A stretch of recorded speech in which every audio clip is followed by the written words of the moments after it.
On the crossing of Xerxes into Europe, chaps 1-4. On the Battle of Thermopylae, chaps 5-11. On the naval battle which Xerxes fought against the Greeks, chaps 12-13. How Themistocles outgeneraled Xerxes and the Greeks conquered the barbarians in the naval battle of Salamis, chaps 14-18. How Xerxes, leaving Mardonius behind as commander, withdrew with a portion of his army to Asia, chap 19. How the Carthaginians with great armaments made war upon Sicily, chaps 20-21. How Gelon, after outgeneraling the barbarians, slew some of them and took others captive, chaps 22-23. How Gelon, when the Carthaginians sued for peace, exacted money of them, and then concluded the peace, chaps 24-26. Judgment passed on the Greeks who distinguished themselves in the war, chap 27. The battle of the Greeks against Mardonius and the Persians about Plataea and the victory of the Greeks, chaps 27-39. The war which the Romans waged against the Aequi and the inhabitants of Tusculum, chap 40. On the construction of the Piraeus by Themistocles, chaps 41-50. On the aid which King Hiero dispatched to the Chimaeans, chap 51. On the war which arose between the Tarentini and the Iapyges, chap 52. How Thrasydeus, the son of Theron and tyrant of the Acragantini, was defeated by the Syracusans and lost his overlordship, chap 53. How Themistocles, who had fled for safety to Xerxes and was put on trial for his life, was set at liberty, chaps 54-59. How the Athenians freed the Greek cities throughout Asia, chaps 60-62. On the earthquake that occurred in Laconia, chap 63. On the revolt of the Messenians and Helots against the Lacedaemonians, chaps 63-64. How the Argives razed Mycenae to the ground and made the city desolate, chap 65. How the Syracusans overthrew the royal line of Gelon, chaps 67-68. How Xerxes was slain by treachery and Artaxerxes became king, chap 69. On the revolt of the Egyptians against the Persians, chap 71. On the civil discords which took place among the Syracusans, chaps 72-73. How the Athenians defeated in war the Aeginetans and Corinthians, chaps 78-79. How the Phocians made war on the Dorians, chap 79. How Myronides the Athenian with a few soldiers defeated the Boeotians, who far outnumbered them, chaps 81-82. On the campaign of Tolmedes against Cephallenia, chap 84. On the war in Sicily between the Egestians and Lilybaeans, chap 86. On the framing of the law of Petallism by the Syracusans, chap 87. The campaign of Pericles against the Peloponnesus, chap 88. The campaign of the Syracusans against Tyrrhenia, chap 88. On the Palisii, as they are called, in Sicily, chap 89. On the defeat of Ducetius and his astounding escape from death, chaps 91-92. The preceding book, which is the 10th of our narrative, closed with the events of the year just before the crossing of Xerxes into Europe and the formal deliberations which the General Assembly of the Greeks held in Corinth on the alliance between Gelon and the Greeks. And in this book we shall supply the further course of the history, beginning with the campaign of Xerxes against the Greeks, and we shall stop with the year which precedes the campaign of the Athenians against Cyprus under the leadership of Cimon. Calliades was archon in Athens, and the Romans made Spurius Cassius and Proculus Virginius Tricostus consuls, and the Eleans celebrated the 75th Olympiad, that in which Astylus of Syracuse won the Stadion. It was in this year that King Xerxes made his campaign against Greece for the following reason. Mardonius the Persian was a cousin of Xerxes and related to him by marriage, and he was also greatly admired by the Persians because of his sagacity and courage. This man, being elated by pride and at the height of his physical vigor, was eager to be the leader of great armaments. Consequently, he persuaded Xerxes to enslave the Greeks who had ever been enemies of the Persians, and Xerxes, being won over by him and desiring to drive all the Greeks from their homes, sent an embassy to the Carthaginians to urge them to join him in the undertaking and closed an agreement with them to the effect that he would wage war upon the Greeks who lived in Greece, while the Carthaginians should at the same time gather great armaments and subdue those Greeks who lived in Sicily and Italy. In accordance, then, with their agreements, the Carthaginians, collecting a great amount of money, gathered mercenaries from both Italy and Liguria, and also from Galatia and Iberia. And in addition to these troops, they enrolled men of their own race from the whole of Libya and of Carthage. And in the end, after spending 3 years in constant preparation, they assembled more than 300,000 foot soldiers and 200 war vessels. Xerxes, vying with the zeal displayed by the Carthaginians, surpassed them in all his preparations to the degree that he excelled the Carthaginians in the multitude of peoples at his command. And he began to have ships built throughout all the territory along the sea that was subject to him, both Egypt and Phoenicia and Cyprus, Cilicia and Phoenicia and Cyprus, Cilicia and Pamphylia and Pisidia, and also Lycia, the Troad, and the cities on the Hellespont, and Bithynia and Pontus. Spending a period of 3 years, as did the Carthaginians, on his preparations, he made ready more than 1,200 warships. He was aided in this by his father Darius, who before his death had made preparations of great armaments. For Darius, after Datis, his general, had been defeated by the Athenians at Marathon, had continued to be angry with the Athenians for having won that battle. But Darius, when already about to cross over against the Greeks, was stopped in his plans by death, whereupon Xerxes, induced both by the design of his father and by the counsel of Mardonius, as we have stated, made up his mind to wage war upon the Greeks. Now, when all preparations for the campaign had been completed, Xerxes commanded his admirals to assemble the ships at Syme and Phocaea, and he himself collected the foot and cavalry forces from all the satrapies and advanced from Susa. And when he had arrived at Sardis, he dispatched heralds to Greece, commanding them to go to all the states and to demand of the Greeks water and earth. Then, dividing his army, he sent in advance a sufficient number of men both to bridge the Hellespont and to dig a canal through Orthos at the neck of the Charonesus, in this way not only making the passage safe and short for his forces, but also hoping by the magnitude of his exploits to strike the Greeks with terror before his arrival. Now the men who had been sent to make ready these works completed them with dispatch, because so many laborers cooperated in the task. And the Greeks, when they learned of the great size of the Persian armaments, dispatched 10,000 hoplites into Thessaly to size the passes of Tempe. Sennetus commanded the Lacedaemonians and Themistocles the Athenians.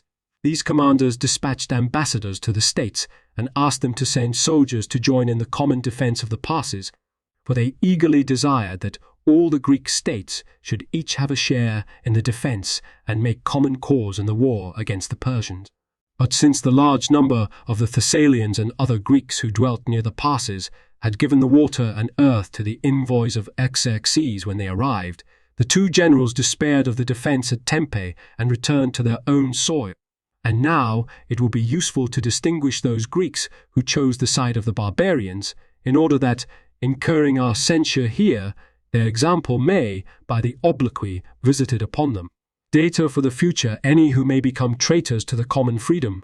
The Ianianians, Dolopians, Melians, Perabians, and Magnetans took the side of the barbarians even while the defending force was still at Tempe, and after its departure, the Achaeans of Phaeacia, Locrians, the Sicilians, and the majority of the Boeotians went over to the barbarians. But the Greeks, who were meeting in Congress at the Isthmus, voted to make the Greeks, who voluntarily chose the cause of the Persians, pay a tithe to the gods when they should be successful in the war, and to send ambassadors to those Greeks who were neutral to urge them to join in the struggle for the common freedom. Of the latter, some joined the alliance without reservation, while others postponed any decision for a considerable time, clinging to their own safety alone and anxiously waiting for the outcome of the war. The Argives, however, sending ambassadors to the Common Congress, promised to join the alliance if the Congress would give them a share in the command. To them, the representatives declared plainly that, if they thought it a more terrible thing to have a Greek as general than a barbarian as master, they would do well to remain neutral, but if they were ambitious to secure the leadership of the Greeks, they should, it was stated, first have accomplished deeds deserving of this leadership and then strive for such an honor. After these events, when the ambassadors sent by Xerxes came to Greece and demanded both earth and water, all the states manifested in their replies the zeal they felt for the command freedom. When Xerxes learned that the Hellespont had been bridged and the canal had been dug through Athos, he left Sardis and made his way toward the Hellespont, and when he had arrived at Abydos, he led his army over the bridge into Europe, and as he advanced through Thrace, he added to his forces many soldiers from both the Thracians and neighboring Greeks. When he arrived at the city called Doriscus, he ordered his fleet to come there, and so both arms of his forces were gathered into one place. And he held there also the enumeration of the entire army, and the number of his land forces was over 800,000 men, while the sum total of his ships of war excelled 1,200, of which 320 were Greek. The Greeks providing the complement of men and the king supplying the vessels. All the remaining ships were listed as barbarian, and of these the Egyptians supplied 200, the Phoenicians 300, the Phoenicians 80, the Pamphylians 40, the Lycians the same number, also the Carians 80, and the Cyprians 150.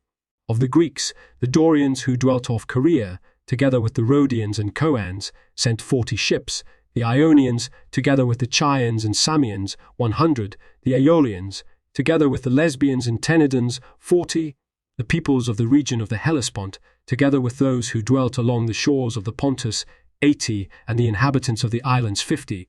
For the king had won over to his side the islands lying within the Chionian rocks, and Triopium and Sunium. Triremes made up the multitude we have listed, and the transports for the cavalry numbered 850, and the triacontas 3,000. Xerxes, then, was busied with the enumeration of the armaments at Doriscus. The Greeks, who were in assembly, when word came to them that the Persian forces were near, took action to dispatch the ships of war with all speed to Artemisium and Euboea, recognizing that this place was well suited for meeting the enemy, and a considerable body of hoplites to Thermopylae to forestall them in occupying the passes at the narrowest part of the defile, and to prevent the barbarians from advancing against Greece, for they were eager to throw their protection inside of Thermopylae about those who had chosen the cause of the Greeks, and to do everything in their power to save the ally. The leader of the entire expedition was Eurybiades the Lacedaemonian, and of the troops sent to Thermopylae, the commander was Leonidas, the king of the Spartans, a man who set great store by his courage and generalship. Leonidas, when he received the appointment, announced that only 1,000 men should follow him on the campaign. And when the ephors said that he was leading altogether too few soldiers against a great force, and ordered him to take along a larger number, he replied to them in secret, for preventing the barbarians from getting through the passes they are few, but for the task to which they are now bound, they are many. Since this reply proved riddle-like and obscure, he was asked again whether he believed he was leading the soldiers to some paltry task, whereupon he replied, "Ostensibly, I am leading them to the defense of the passes, but in fact, to die for the freedom of all. And so, if 1,000 set forth, Sparta will be the more renowned when they have died. But if the whole body of the Lacedaemonians take the field, Lacedaemon will be utterly destroyed, for not a man of them, in order to save his life, will dare to turn in flight." There were, then, of the Lacedaemonians 1,000, and with them 300 Spartiates, while the rest of the Greeks who were dispatched with them to Thermopylae were 3,000. Leonidas, then, with 4,000 soldiers advanced to Thermopylae. The Locrians, however, who dwelt in the neighborhood of the passes, had already given earth and water to the Persians, and had promised that they would seize the passes in advance. But when they learned that Leonidas had arrived at Thermopylae, they changed their minds and went over to the Greeks. And there gathered at Thermopylae also 1,000 Locrians, an equal number of Melians, and almost 1,000 Phocians, as well as some 400 Thebans of the other party. For the inhabitants of Thebes were divided against each other with respect to the alliance with the Persians. Now the Greeks who were drawn up with Leonidas for battle, being as many in number as we have set forth, tarried in Thermopylae, awaiting the arrival of the Persian. Xerxes, after having enumerated his armaments, pushed on with the entire army, and the whole fleet accompanied the land forces in their advance as far as the city of Acantha, and from there the ships passed through the place where the canal had been cut into the other sea, expeditiously and without loss. But when Xerxes arrived at the Gulf of Melis, he learned that the enemy had already seized the passes. Consequently, having joined to his forces the armament there, he summoned his allies from Europe, a little less than 200,000 men, so that he now possessed in all not less than 1,000,000 soldiers, exclusive of the naval contingent. And the sum total of the masses who served on the ships of war and who transported the food and general equipment was not less than that of those we have mentioned, so that the account usually given of the multitude of the men gathered together by Xerxes' need caused no amazement. For men say that the unfailing rivers ran dry because of the unending stream of the multitude, and that the seas were hidden by the sails of the ships. However this may be, the greatest forces of which any historical record has been left were those which accompanied Xerxes. After the Persians had encamped on the Spercheius River, Xerxes dispatched envoys to Thermopylae to discover, among other things, how the Greeks felt about the war with him, and he commanded them to make this proclamation: "King Xerxes orders all to give up their arms, to depart unharmed to their native lands, and to be allies of the Persian, and to all Greeks who do this he will give more and better lands than they now possess." But when Leonidas heard the commands of the envoys, he replied to them, "If we should be allies of the king, we should be more useful if we kept our arms, and if we should have to wage war against him, we should fight the better for our freedom if we kept them. And as for the lands which he promises to give, the Greeks have learned from their fathers to gain lands, not by cowardice, but by valor." The king, on hearing from his envoys the replies of the Greeks, sent for Demaratus, a Spartan who had been exiled from his native land and taken refuge with him, and with a scoff at the replies he asked the Laconian, "Will the Greeks flee more swiftly than my horses can run, or will they dare to face such armaments in battle?" And Demaratus, we are told, replied, "You yourself are not unacquainted with the courage of the Greeks, since you use Greek forces to quell such barbarians as revolt. So do not think that those who fight better than the Persians to maintain your sovereignty will risk their lives less bravely against the Persians to maintain their own freedom." But Xerxes, with a scoff at him, ordered Demaratus to stay by his side, in order that he might witness the Lacedaemonians in flight. Xerxes with his army came against the Greeks at Thermopylae, and he put the Medes in front of all the other peoples, either because he preferred them by reason of their courage, or because he wished to destroy them in a body, for the Medes still retained a proud spirit, the supremacy which their ancestors had exercised having only recently been overthrown. And he also designated together with the Medes the brothers and sons of those who had fallen at Marathon, believing that they would wreak vengeance upon the Greeks with the greatest fury. The Medes then, having been drawn up for battle in the manner we have described, attacked the defenders of Thermopylae, but Leonidas had made careful preparation and massed the Greeks in the narrowest part of the pass. The fight which followed was a fierce one, and since the barbarians had the king as a witness of their valor, and the Greeks kept in mind their liberty and were exhorted to the fray by Leonidas, it followed that the struggle was amazing. For since the men stood shoulder to shoulder in the fighting, and the blows were struck in close combat, and the lines were densely packed, for a considerable time the battle was equally balanced. But since the Greeks were superior in valor and in the great size of their shields, the Medes gradually gave way, for many of them were slain and not a few wounded. The place of the Medes in the battle was taken by Scythians and Sacae, selected for their valor, who had been stationed to support them, and joining the struggle, fresh as they were, against men who were worn out, they withstood the hazard of combat for a short while. As they were slain and pressed upon by the soldiers of Leonidas, they gave way.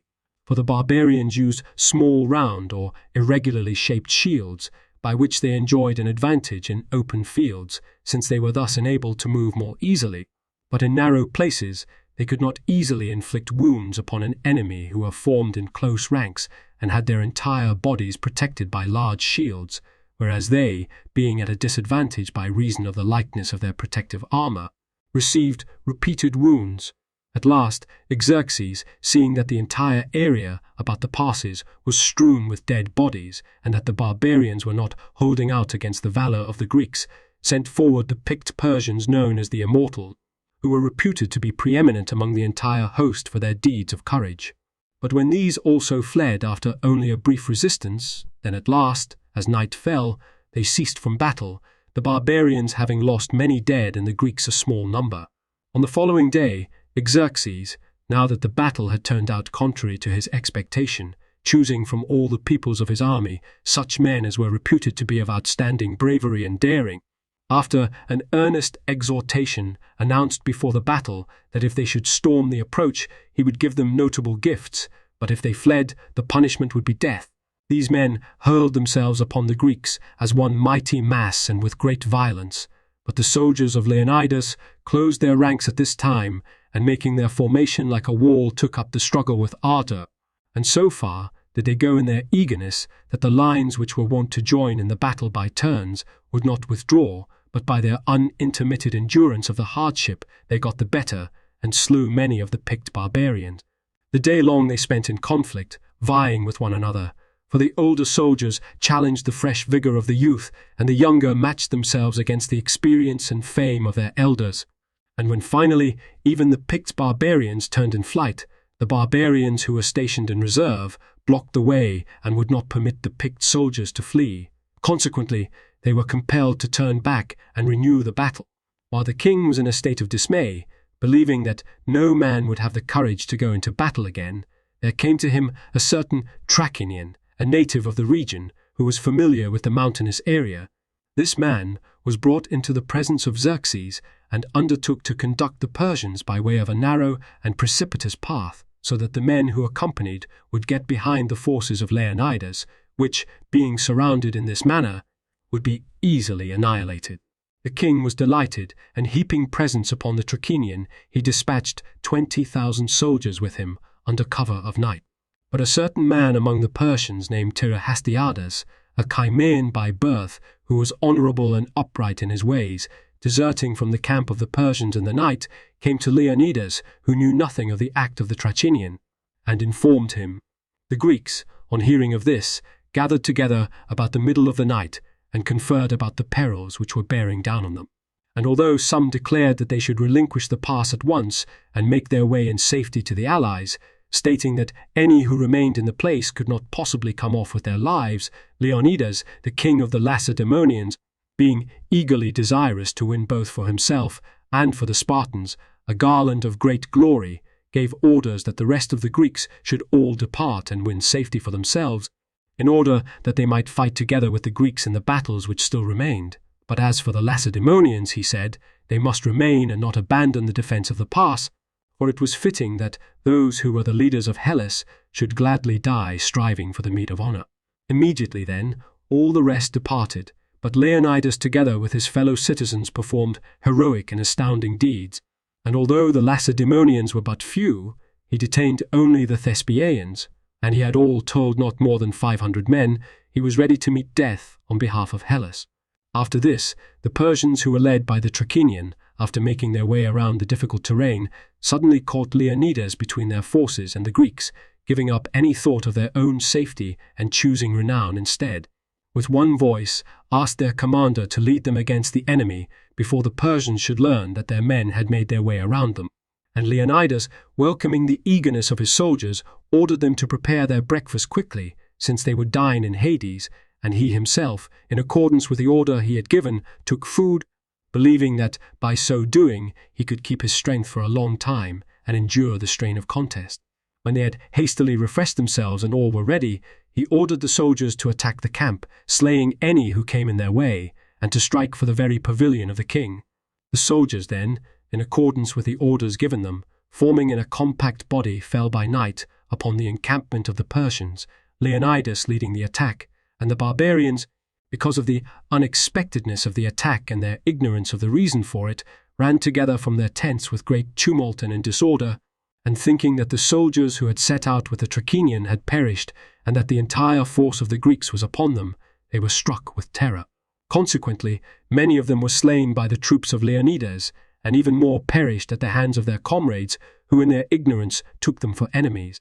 For the night prevented any understanding of the true state of affairs, and the confusion, extending as it did throughout the entire encampment, occasioned, we may well believe, great slaughter, since they kept killing one another, the conditions not allowing of a close scrutiny, because there was no order from a general nor any demanding of a password nor, in general, any recovery of reason. Indeed, if the king had remained at the royal pavilion, he also could easily have been slain by the Greeks, and the whole war would have reached a speedy conclusion. But, as it was, Xerxes had rushed out to the tumult, and the Greeks, broke into the pavilion and slew, almost to a man, all whom they caught there.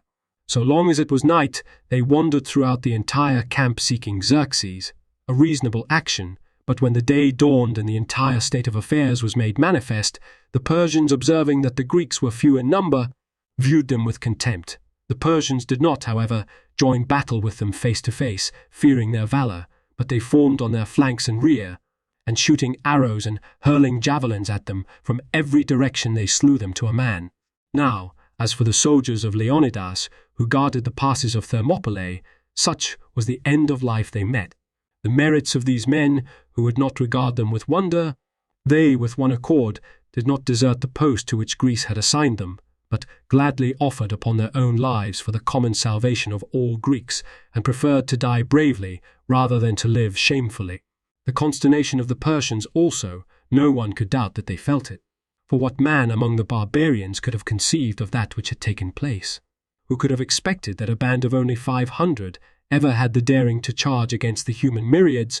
Consequently, what man of later times might not emulate the valor of those warriors who, finding themselves in the grip of an overwhelming situation, though their bodies were subdued, were not conquered in spirit? These men, therefore, alone of all of whom history records, have in defeat been accorded a greater fame than all others who have won the fairest victory. For judgment must be passed upon brave men, not by the outcome of their actions, but by their purpose. In the one case, fortune is mistress. In the other, it is the purpose which wins approval. What man would judge any to be braver than were those Spartans who, though not equal in number to even the 1,000th part of the enemy, dared to match their valor against the unbelievable multitude? Nor had they any hope of overcoming so many myriads, but they believed that in bravery they would surpass all men of former times, and they decided that, although the battle they had to fight was against the barbarians, yet the real contest and the award of valor they were seeking was in competition with all who had ever won admiration for their campaign.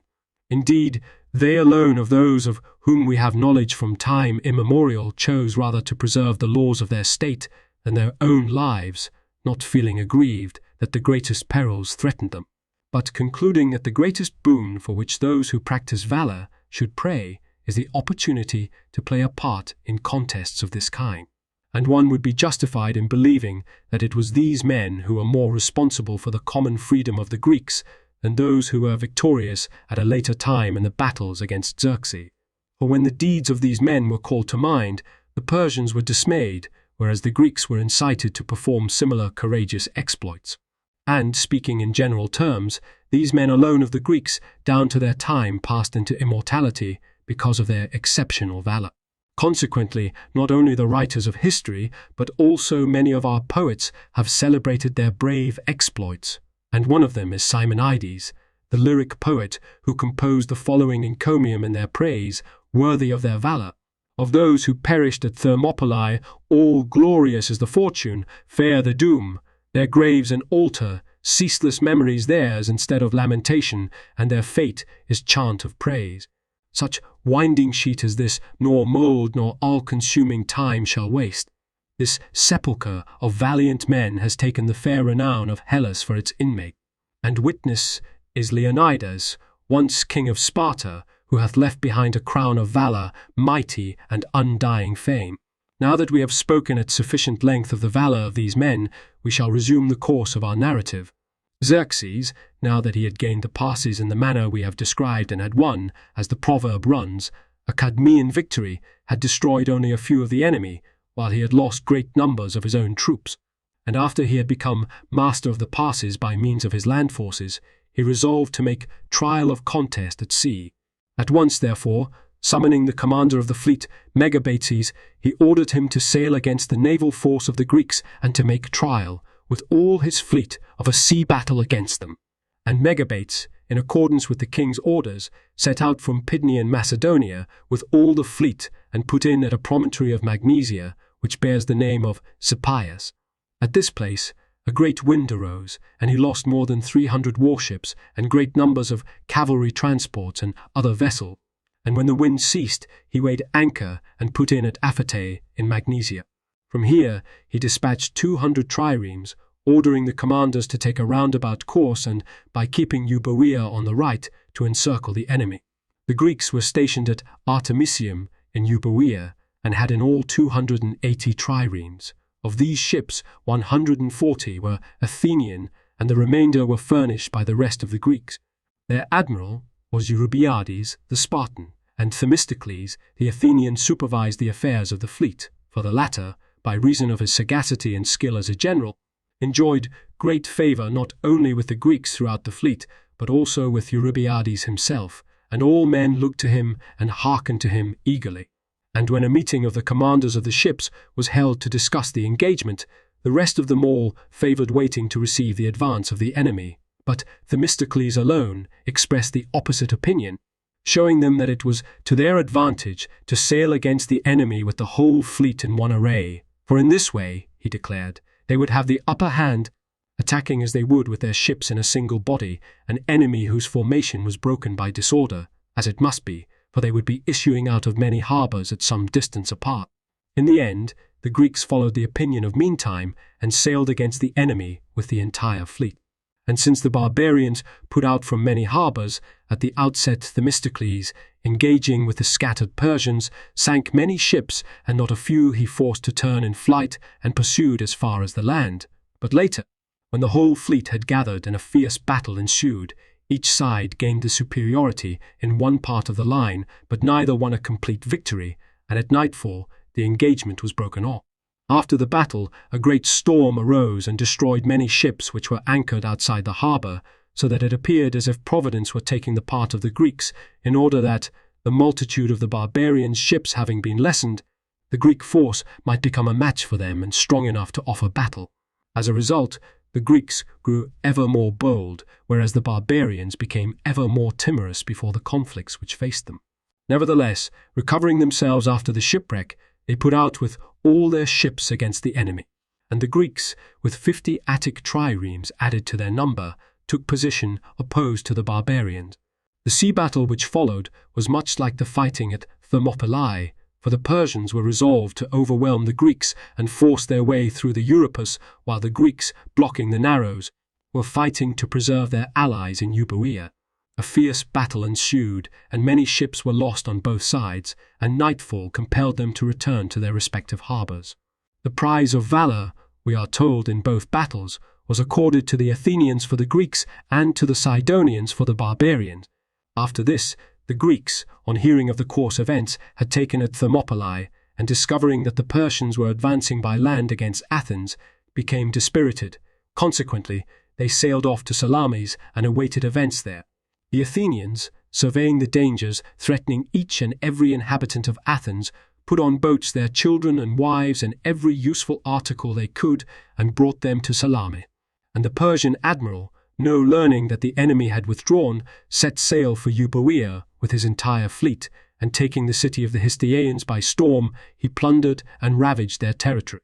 While these events were taking place, Xerxes set out from Thermopylae and advanced through the territory of the Phocians, sacking the cities and destroying all property in the countryside. Now, the Phocians had chosen the cause of the Greeks, but seeing that they were unable to offer resistance, the whole populace deserted all our cities and fled for safety to the rugged regions about Mount Parnassus. Then the king passed through the territory of the Dorians, doing it no harm since they were allies of the Persians. Here he left behind a portion of his army and ordered it to proceed to Delphi, to burn the precinct of Apollo and to carry off the votive offerings, while he advanced into Boeotia with the rest of the barbarians and encamped there. The force that had been dispatched to sack the oracle had proceeded as far as the shrine of Athena Pronea, but at that spot a great thunderstorm, accompanied by incessant lightning, suddenly burst from the heavens, and more than that, the storm wrenched loose huge rocks and hurled them into the host of the barbarians. The result was that large numbers of the Persians were killed, and the whole force, dismayed at the intervention of the gods, fled from the region. So the oracle of Delphi, with the aid of some divine providence, escaped pillage. And the Delphians, desiring to leave to succeeding generations a deathless memorial of the appearance of the gods among men, set up beside the temple of Athena Pronea a trophy on which they inscribed the following elegiac line: to serve as a memorial to war, the warder off of men, and as a witness to victory, the Delphians set me up, rendering thanks to Zeus and Phoebus, who thrust back the city-sacking ranks of Medes and threw their guard about the bronze-crowned shrine.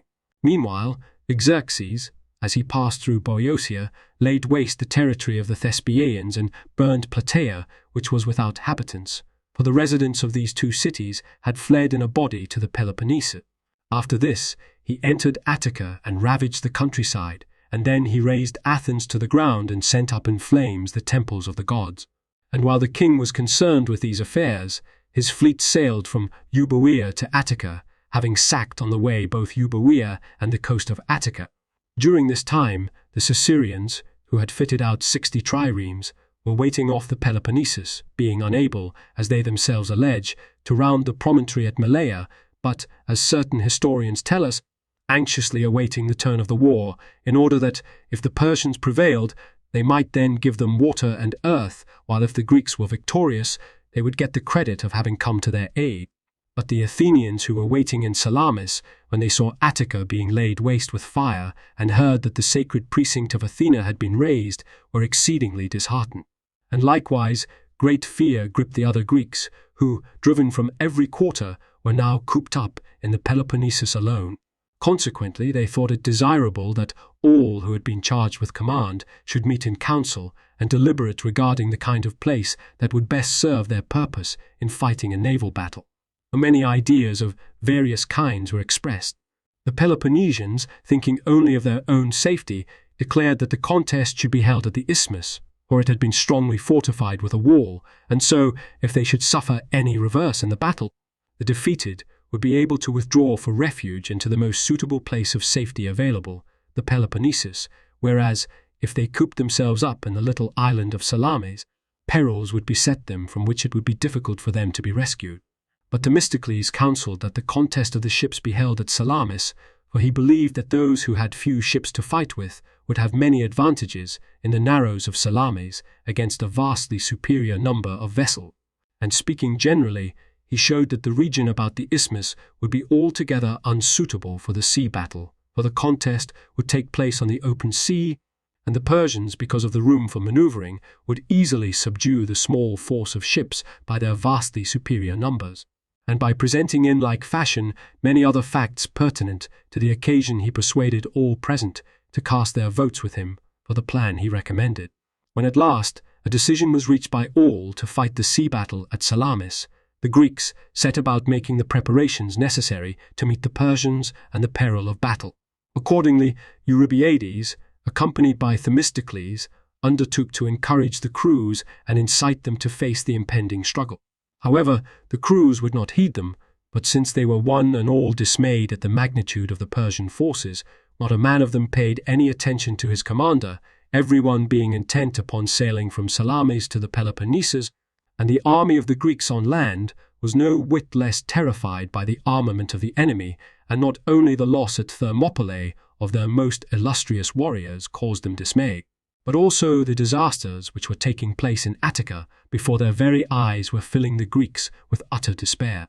Meanwhile, the members of the Congress of the Greeks, observing the unrest of the masses and the dismay prevailing everywhere, voted to build a wall across the isthmus. The works were completed speedily because of the enthusiasm and the multitude of those engaged in the task. But while the Peloponnesians were strengthening the wall, which extended a distance of 40 stades from Lechaeum to Centrae, the forces which were inactive at Salamis, together with the entire fleet, were so terror-stricken that they no longer obeyed the orders of their commanders. Themistocles, perceiving that the admiral, Eurybiades, was unable to overcome the mood of his forces, and yet recognizing that the narrow quarters at Salamis could be a great aid in accomplishing the victory, contrived the following ruse. He induced a certain man to desert to Xerxes, and to assure him that the ships at Salamis were going to slip away from that region and assemble at the isthmus. Accordingly, the king, believing the man because what he reported was in itself plausible, made haste to prevent the naval forces of the Greeks from making contact with their armies on land. Therefore, he at once dispatched the Egyptian fleet with orders to block the strait which separates Salamis from the territory of Megaris. The main body of his ships he dispatched to Salamis, ordering it to establish contact with the enemy and by fighting there decide the issue. The triremes were drawn up by peoples one after another, in order that, speaking the same language and knowing one another, the several contingents might assist each other with alacrity. When the fleet had been drawn up in this manner, the right wing was held by the Phoenicians and the left by the Greeks, who were associated with the Persian. The commanders of Ionian contingents of the Persian fleet sent a man of Samos to the Greeks to inform them of what the king had decided to do and of the disposition of his forces for battle, and to say that in the course of the battle they were going to desert from the barbarians. And when the Samian had swum across without being observed and had informed Eurybiades about this plan, Themistocles, realizing that his stratagem had worked out as he had planned, was beside himself with joy and exhorted the crews to the fight. And as for the Greeks, they were emboldened by the promise of the Ionians, and although the circumstances were compelling them to fight against their own preference, they came down eagerly in a body from Salamis to the shore in preparation for the sea battle. When at last Eurybiades and Themistocles had completed the disposition of their forces, the left wing was held by the Athenians and Lacedaemonians and Lacedaemonians, who in this way would be opposed to the ships of the Phoenicians, for the Phoenicians possessed a distinct superiority by reason of both of their great number and of the experience in seamanship which they inherited from their ancestors. The Aeginetans and Megarians formed the right wing, since they were generally considered to be the best seamen after the Athenians, and it was believed that they would show the best spirit, seeing that they alone of the Greeks would have no place of refuge in case any reverse should occur in the course of the battle. The centre was held by the rest of the Greek forces. This, then, was the battle order in which the Greeks sailed out, and they occupied the strait between Salamis and the Heracleum, and the king gave order to his admiral to advance against the enemy, while he himself moved down the coast to a spot directly opposite Salamis from which he could watch the course of the battle. The Persians, as they advanced, could at the outset maintain their line, since they had plenty of space, but when they came to the narrow passage, they were compelled to withdraw some ships from the line, creating in this way much disorder. The admiral, who was leading the way before the line and was the first to begin the fighting, was slain after having acquitted himself valiantly. When his ship went down, disorder seized the barbarian fleet, for there were many now to give orders, but each man did not issue the same commands. Consequently, they halted the advance, and holding back their ships, they began to withdraw to where there was plenty of room. The Athenians, observing the disorder among the barbarians, now advanced upon the enemy, and some of their ships they struck with their rams, while from others they sheared off the rows of oars. And when the men at the oars could no longer do their work, many Persian triremes, getting sidewise to the enemy, were time and again severely damaged by the beaks of the ships. Consequently, they ceased merely backing water, but turned about and fled precipitately. While the Phoenician and Cyprian ships were being mastered by the Athenians, the vessels of the Cilicians and Pamphylians, and also of the Lycians, which followed them in line, at first were holding out stoutly. But when they saw the strongest ships taking to flight, they likewise abandoned the flight. On the other wing, the battle was stubbornly fought, and for some time the struggle was evenly balanced. But when the Athenians had pursued the Phoenicians and Cyprians to the shore and then turned back, the barbarians, being forced out of line by the returning Athenians, turned about and lost many of their ships. In this manner, then, the Greeks gained the upper hand and won a most renowned naval victory over the barbarians. And in the struggle 40 ships were lost by the Greeks, but more than 200 by the Persians, not including those which were captured together with their crews. The king, for whom the defeat was unexpected, put to death those Phoenicians who were chiefly responsible for beginning the flight, and threatened to visit upon the rest the punishment they deserved. And the Phoenicians, frightened by his threats, first put into port on the coast of Attica, and then, when night fell, set sail for Asia. But Themistocles, who was credited for having brought about the victory, devised another stratagem no less clever than the one we have described. For, since the Greeks were afraid to battle on land against so many myriads of Persians, he greatly reduced the number of the Persian troops in the following manner. He sent to XVIII the attendant of his own sons to inform him that the Greeks were about to sail to the bridge of boats and to destroy it. Accordingly, the king, believing the report because it was plausible, became fearful lest he should be cut off from the route whatever he could get back to Asia, now that the Greeks controlled the sea. and decided to cross over in all possible haste from Europe into Asia, leaving Mardonius behind in Greece with picked cavalry and infantry, the total number of whom was not less than 400,000. Thus, Themistocles, by the use of two stratagems, brought about signal advantages for the Greeks. These were the events that took place in Greece at this time. The Lorb editor's notes. 1. That is, the book covers the years 480–450 1 BC. 2. Gaul and Spain. 3. i.e., from Asia into Europe via the northern Aegean. 4. The submission of water and earth was a token of fealty or non-resistance. 5. A Persian fleet had been wrecked off the promontory of Athos in 492 BCE. 6. Herodotus, 7.173, gives the name as Euaenitus. 7. The inhabitants of Melis, also called Melis, in Thessaly, not of the island Melos in the southern Aegean. 8. At Corinth. 9. That is, all the states which had joined the alliance. And the use of this canal is problematic, and its existence has been questioned in ancient as well as modern times, but is guaranteed by Thucydides and by vestiges still visible, Monroe in Came, Anch, Hist. 11. At the entrance to the Black Sea. Triopium and Sunium are the promontories of Caria and Attica, respectively. 12. Full citizens of the state of Sparta proper. 13. See Note 7 on phone 126. 14. Diodorus, in his eagerness to recount the safe passage of the fleet through the canal, has anticipated. He now returns to the march from the European side of the Hellespont. 15. The size of Xerxes' army has been often discussed. Monroe, Cam, Ankh, Hist. 4. 271 f.